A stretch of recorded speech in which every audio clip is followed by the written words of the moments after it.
চোখের জল আর বৃষ্টি মিলেমিশে একাকার। ওপারে পুড়েছে ঘর, এপারে ডুবেছে শরণার্থী শিবির। তাই অবিরাম বৃষ্টিতে ছোট দুই ভাইকে নিয়ে ঠায় দাঁড়িয়ে বড় বোন দিলরুবা, আর পথে দাঁড় করিয়ে রেখে ওদের মা বাবা গেছেন খাবারের সন্ধানে।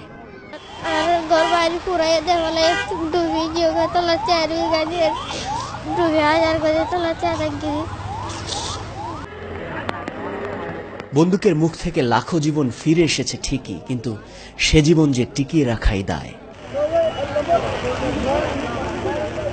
সীমান্ত পাড়ি দেওয়ার পর থেকে সীমাহীন ক্ষুধা, রোগব্যাধি, ক্লান্তি এমনিতেই পিছু ছাড়ছে না।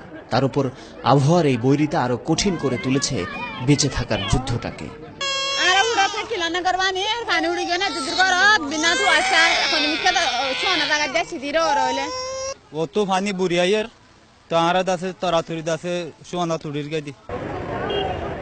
উখিয়া ও টেকনাফে এখনো অসংখ্য শরণার্থীর মাথার উপর ছাউনি জোটেনি।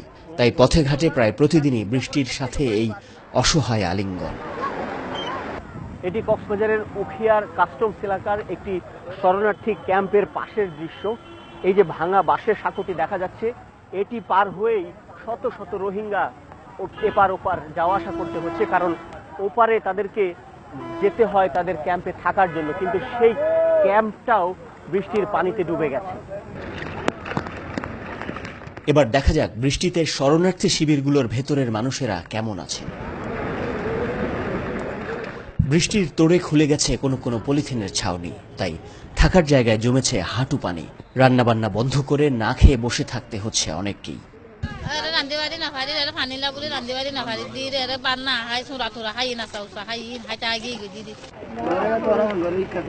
কোনো কোনো ঘরে দেখা গেল সামান্য কয়েকটা বিস্কুট পানিতে ভিজিয়ে ভাগাভাগি করে ক্ষুধার জ্বালা মেটাচ্ছেন পরিবারের সবাই।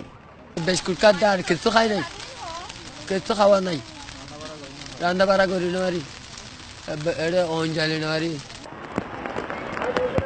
আগামী 1.5 মাসের মধ্যে 14,000 তাঁবু নির্মাণের উদ্যোগ নেওয়া হয়েছে, কিন্তু প্রতি মুহূর্তের এই জীবন যুদ্ধের সাথে লড়াই করে কতজন টিকে থাকেন সেই সময় পর্যন্ত তা কেউ জানে না। মাকসুদুন নবী, চ্যানেল 24, উখিয়া, কক্সবাজার।